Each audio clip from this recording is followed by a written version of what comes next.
Après un premier album en 2019, Lars Martin Isler sort son deuxième album, Coma Artificiel. Dans les bacs déjà un clip, Revolver, et un autre à venir dès le 16 septembre, Comme un appel. Lars Martin, bonjour, merci d'être avec nous. Merci, oui, merci. Première question, la surprise, on va voir les images d'ici quelques instants, mais plus de masque.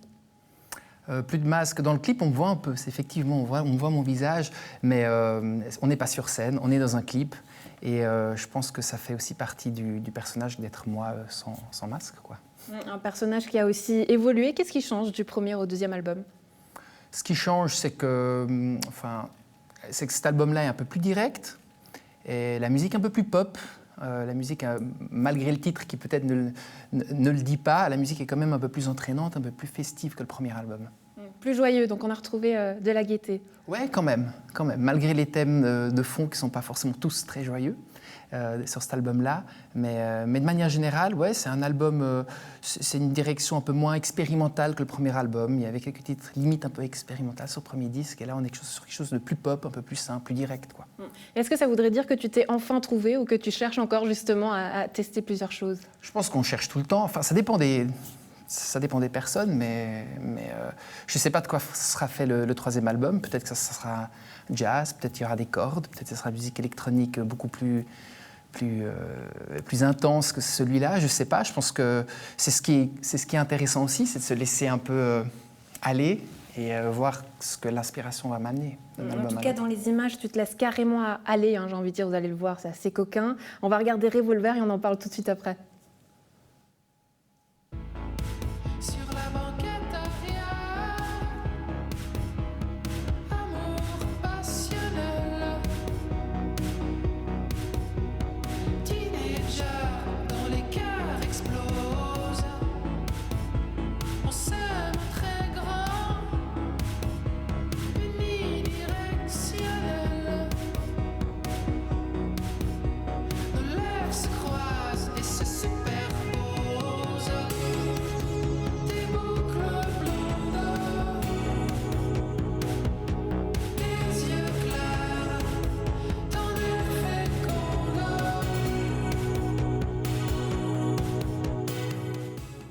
Alors c'est chaud quand même, c'est tout un autre univers. C'est chaud, mais c'est beau aussi. Et effectivement, alors l'univers, voilà, chaque morceau a sa propre identité. Ce morceau-là parle clairement d'un coup de foudre, donc qui m'est arrivé, et avec cette notion de perte de repère, d'intensité à tous les niveaux. Lorsque le coup de foudre est très très fort, il peut parfois aussi un peu dérouter et faire un peu peur, quoi. Donc je trouvais que ce clip, je suis content du résultat. C'est Arnaud Hellé, réalisateur suisse, qui vit à Berlin, qui l'a fait. Et je suis plutôt content du résultat. Hein. Donc encore une fois, tu te dévoiles, un hommage à ta femme. Là, pour le coup, ouais, indirectement, ouais. Qu'est-ce qu'elle en a pensé ? Ouais, elle l'a trouvé joli, elle l'a trouvé beau, mais le clip, c'est une chose, mais je pense que ce qui l'a peut-être plus touché, c'est lorsque je lui ai fait écouter le morceau avant d'entrer en studio, avec l'idée de base, les textes, et c'est quand même ça le moment, je pense, le plus fort. Après, ça reste un peu du théâtral et ça reste du visuel, le clip, mais le message initial, c'est le morceau. Un autre morceau, Comme un appel, qui sort à partir du 16 septembre, en tout cas le clip. Est-ce que tu peux nous en dire un mot ? Oui, donc là aussi, ça va parler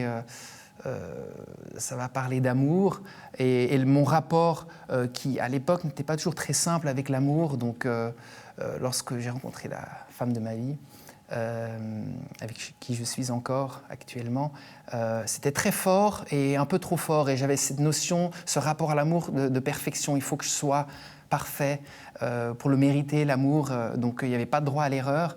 Et du coup, la montée de stress. Et je disais non, c'est trop pour moi, j'y arrive plus. Et l'amour revenait comme un appel à chaque fois. Donc, et heureusement, à la fin, c'est l'amour qui a gagné. Donc, voilà pourquoi le titre Comme un appel. On regarde les images.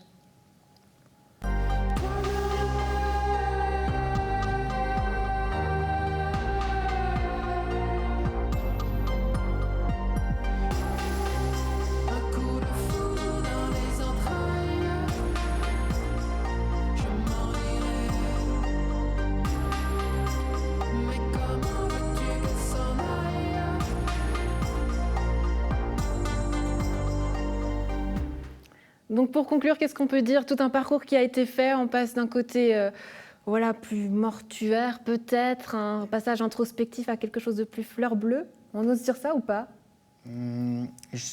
Alors, on peut dire Fleur bleue si on a envie, mais je pense que cet album-là, comme Artificiel, pour aller au fond des choses, part quand même d'une période, je parle d'une période qui était très délicate pour moi, une période de dépression qui a duré 7 ans, et d'où le terme et le titre Coma artificiel. Avec du recul, je réalise maintenant, après être sorti de ces dépressions, j'avais l'impression d'être comme dans un coma artificiel où tout s'arrête. Et la chose étonnante, et dans ce genre de période, après la dépression est différente pour chacun, évidemment, mais on pense toujours que tout est complètement noir. Alors le fond des pensées sont souvent très sombres, on ne va pas bien, mais la vie continue autour, il y a des choses qui se passent autour de nous.